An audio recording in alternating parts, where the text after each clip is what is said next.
A little while ago, I reviewed the 13 transistor transceiver for 7 MHz FT8. That was from CR Kits.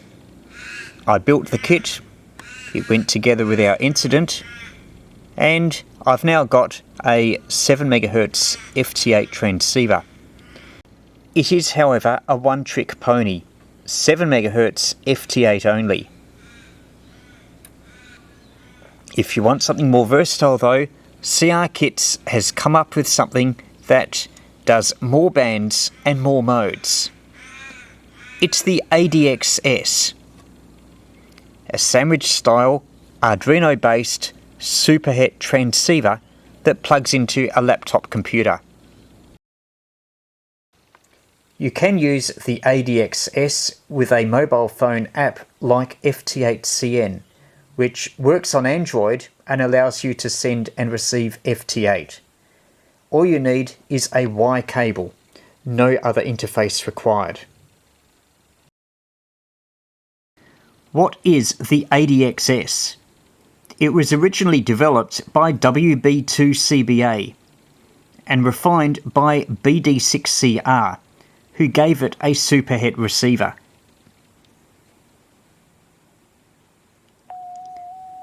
It's a 4-band digital mode transceiver that is capable of operating on 40, 20, 15 and 10 meters.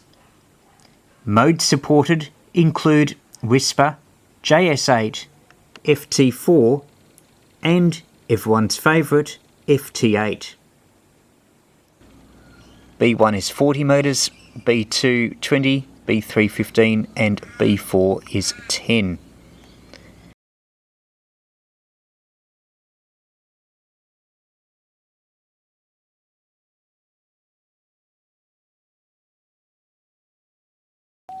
There's no CW or voice facilities.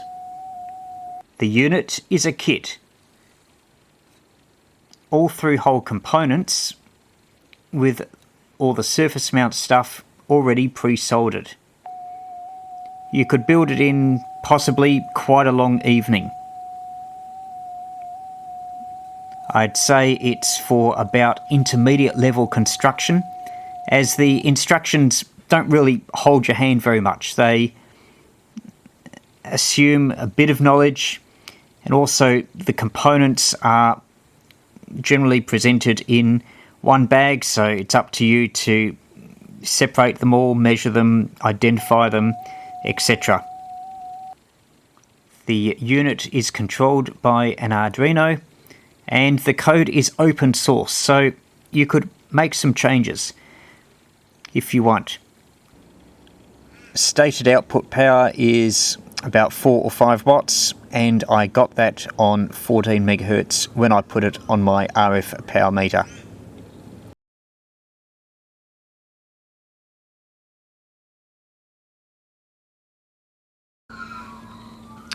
This is the unit pulled apart and the insides.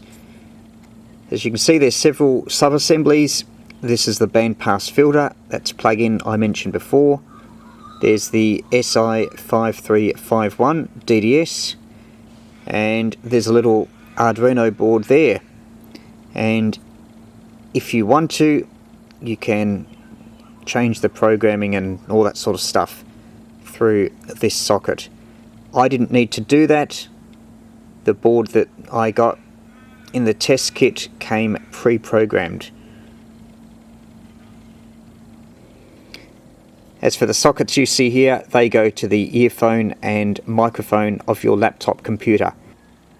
As for construction, took me about a night or so. There's not actually very many components that you need to solder on. As I mentioned before, these boards are pre-populated with the surface mount devices.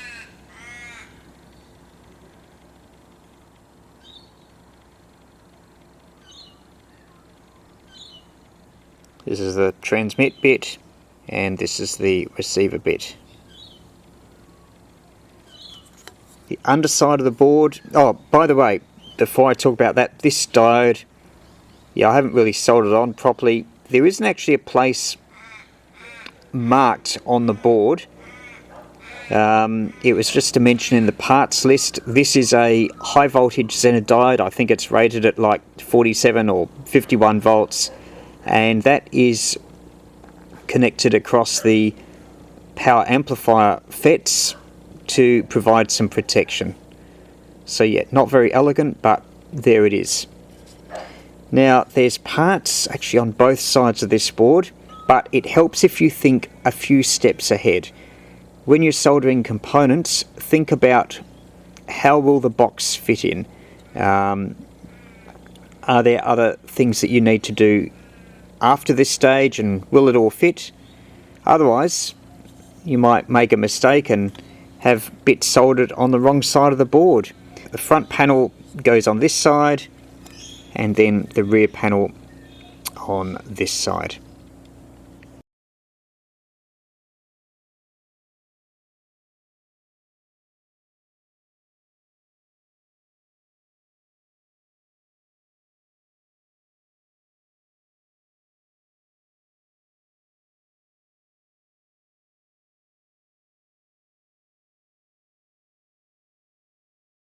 Here's the schematic. It's going to be too fine for you to make much sense out of it, but on the left are the connections to the computer. Top right CD2003. Scroll below, there's the Arduino Nano, bottom left, and then 74AC244 and LPF band module on the far right, with the final amplifier stage just down here bottom right. Just looking at the CD2003 circuit in more detail, the filter at 455 kHz means that that is also the IF frequency, and there not being any front-end selectivity means that the image rejection of this will be pretty close to zero. It's very unlikely, but there's the potential that a strong signal 910 kHz away from the emitter band could smother reception. If that is the case, then you should add a narrow selective bandpass filter in the antenna line.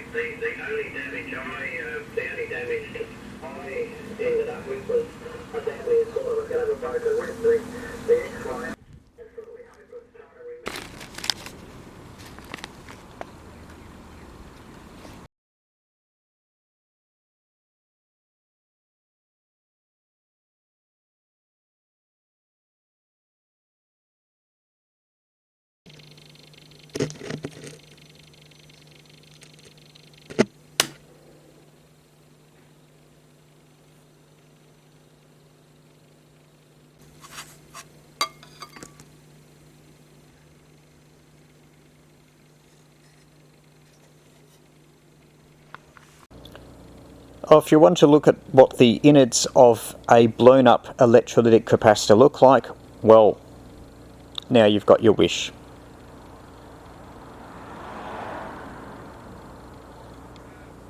One of the setting up jobs with the ADX-S is calibration. There's a calibration point on the circuit board, and to that I've soldered a small length of wire. I've got that going into a JS8 FT8 It's set to upper sideband, and as you can see on the meter, it's a very strong signal. The calibration signal is exactly 1 MHz. And so what you can do to make sure that it's spot on,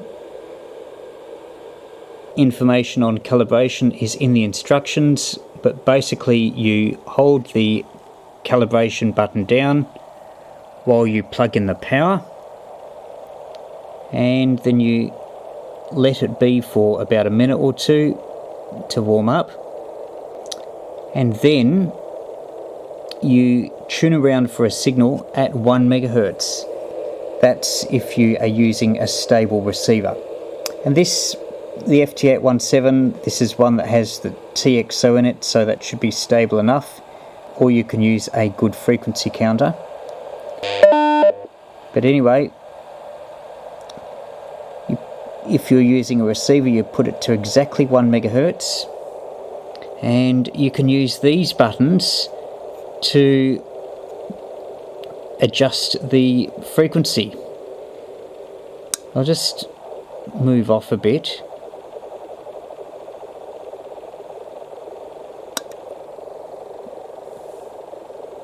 Now I've got the volume turned up.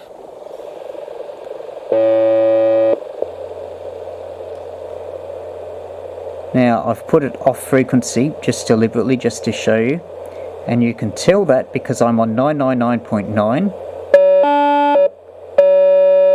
In fact, if we compare it, we'll compare 999.8 with 1000.2.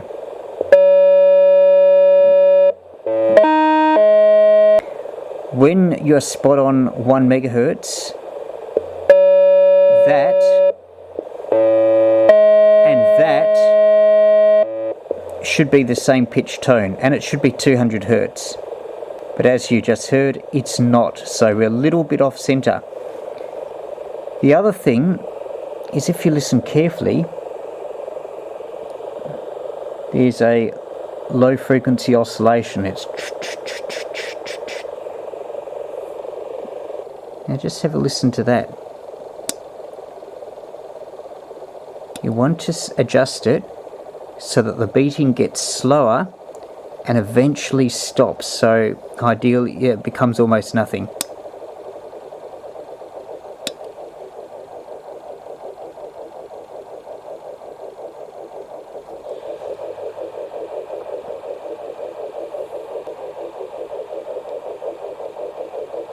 You can hear there, it's sort of beating like that, but we're still not spot on, so we'll keep going.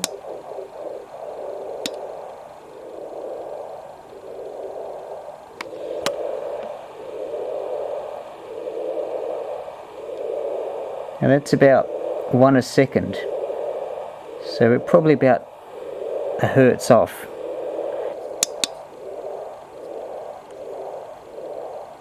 Now that's the wrong way. It's...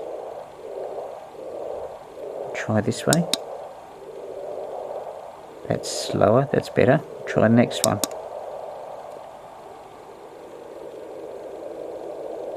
Now that's very slow.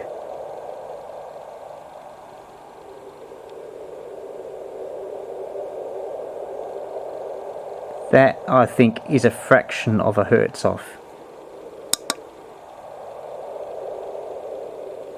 If we press that one, and it's going faster.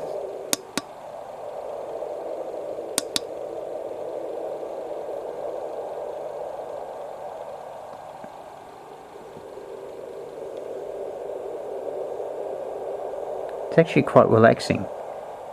You could possibly use this as a way to send yourself to sleep. That, I think, is about as good as we're going to get it. So we just press the TX button, and I think we can say it's job done. How do you change bands on the ADX-S? It's a little bit tricky, but that doesn't matter so much because you probably won't be doing it very much. The instructions stress that you do need the appropriate band module plugged in first. But if you're just receiving, for casual receiving, you can listen to other bands without having the appropriate band module. You'll just get a lot of attenuation, especially if the band module is for a frequency lower than what you're trying to receive. Anyway, we want to change bands, so we press the band button there and trying to do it one hand while holding the camera. There's the power connection. There's no separate on-off switch. Anyway, we'll just apply power while we've got the band switch held down, and watch the 4 LEDs.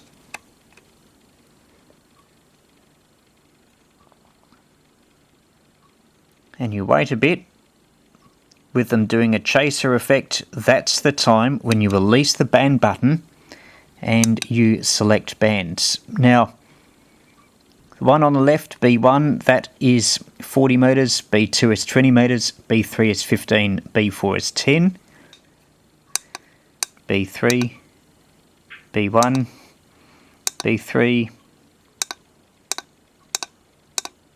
Now I'm changing the pressing style here, and I'll be shorter and sharper. Let's see if this makes it a bit more predictable.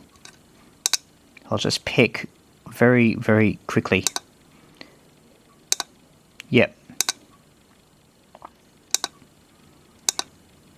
Whoops, it just skipped there and there, so let us be super, super quick.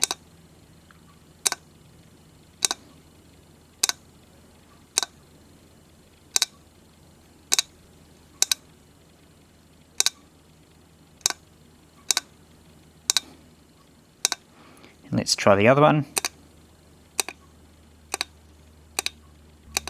Yeah, the pressing style affects the band change ease. And if you hold on for too long, yeah, okay. Yeah, this is a problem. If you hold it on for too long, then the chaser thing starts. So to fix that just needs the timing in the programming, probably in the Arduino. It's not suitably accommodating for key bounce. But this is trivial. It really doesn't matter. Anyway, after all that, talking about very little, just pecked it quickly. We've got our second B2, which is 20 meters, which is the band we want. Now we've decided that, we'll just press the TX button. And that flashes. And now what's displayed now is the mode. Whisper, JS8, FT4, FT8. Now, an interesting thing is the mode switching, like that, is far more positive. Yeah, there's no key bounce at all. So it's just something earlier on when you're setting up the band. Anyway, we're on FT8. We've selected the band as 20 meters, so that's fine. We've got the 20 meter band module in, so we don't need to touch this anymore. Have a look at the curve on the signal you see here. Right at the bottom was just after turn on, and you can see that it drifts until it stabilizes. Just put out a CQ call and almost immediately got a contact. VK3YE on 20 meters. Testing the ADX-S from home isn't very fair because of my high noise levels, and half my antenna has fallen down at the moment. So I'm here at the beach. I'll try some receiving, first of all FT8, then Whisper, then JS8, and maybe even FT4.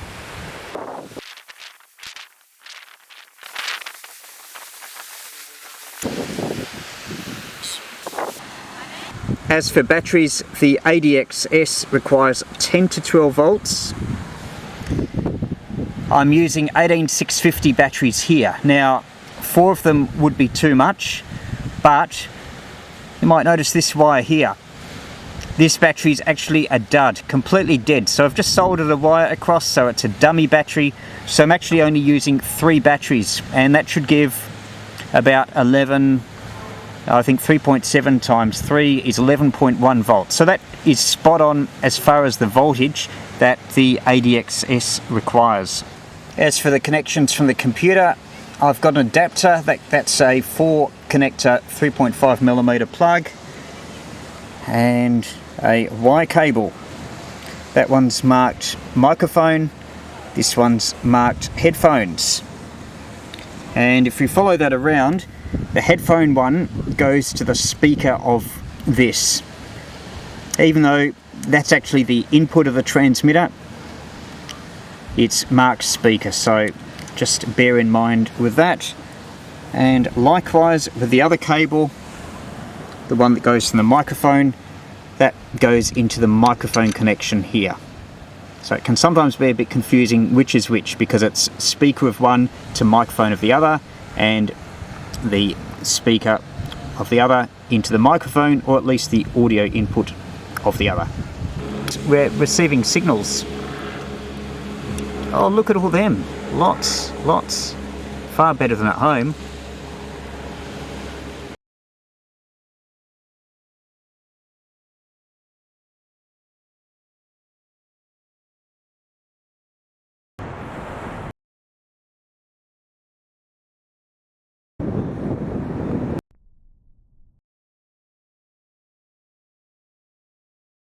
Here's the results from Whisper. With just one burst, quite an impressive tally, including a lot of stations across the Pacific.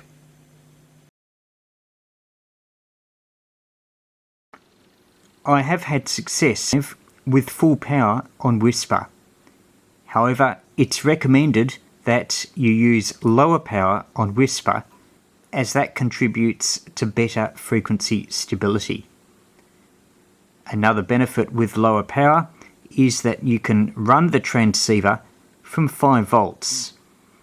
In this case, I have it powered from the USB port of the laptop computer. Anyway, it's very late. It's 20 minutes to 3, so I will leave this going overnight and will tell you in the morning how this goes on Whisper. The output power from this will only be a few hundred milliwatts with the low power setting. Alright, now 7:30 the following morning, and while I've been asleep, lots and lots of call signs decoded on Whisper. And as for reception of me, a cluster in Europe and a smaller cluster of stations to the east, New Zealand, Hawaii and the west coast of North America. So yeah, I'd say this is working pretty well. Just putting up a temporary antenna to test the ADX-S. I've got 5 meters of wire, and it's going to be a vertical. It's going to be supported on this fishing pole.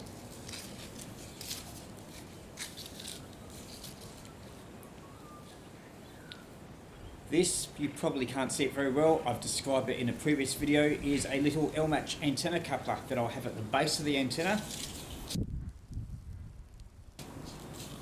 And that means that I will need to come out here to change the band, but it doesn't matter. I won't be doing that very many times just to test this. It's not the greatest of spots. My house is just a few meters that direction, and there's fences and there's other people's places. But for FT8 you can take a few shortcuts with antennas and still make some contacts anyway. Now a shortcut is this single radial. Don't know how long it is, doesn't matter, just stick it there. And I can go to the earth connection, and in just a few minutes we'll have an antenna that should be able to send signals over thousands of kilometres.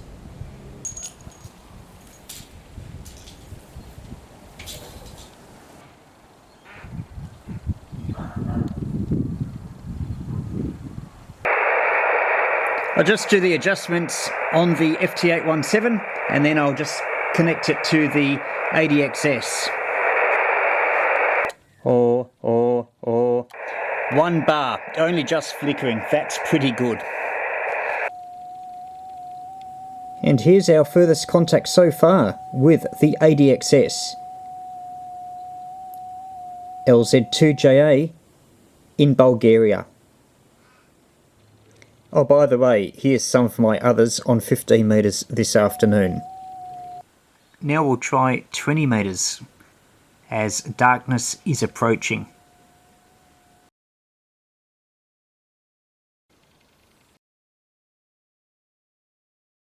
And if you're using the FT8 CN app, make sure that you also change that frequency as well.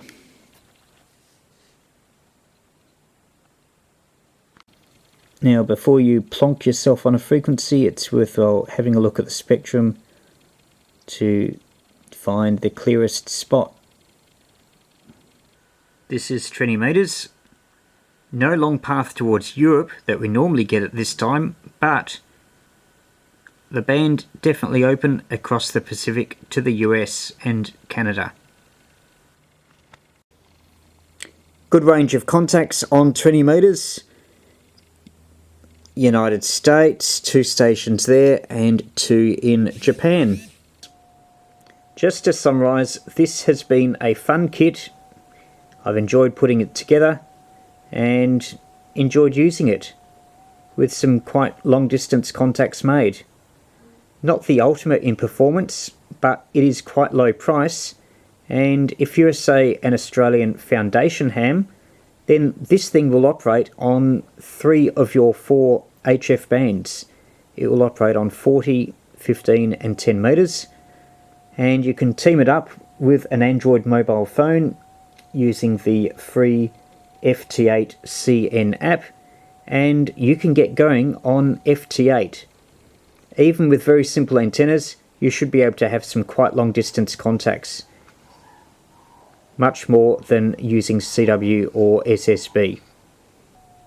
There's also the fun of making DX contacts with a transceiver you assembled yourself, and the only thing between you and that happening is $69 US and an evening or so of construction.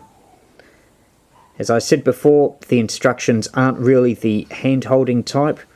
You will need to be able to identify components. You should have basic test equipment so you can measure them. And the soldering, well, it's a little bit fine, so you do need a fairly fine-tipped soldering iron.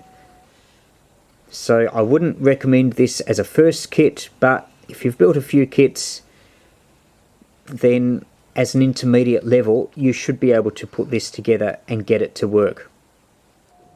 Thanks to Adam, BD6CR, for the review unit. If you want to learn more about it, then visit crkits.com, or for documentation, you can go onto the groups IO thing and find CR Kits. I'll also have a link to that as well.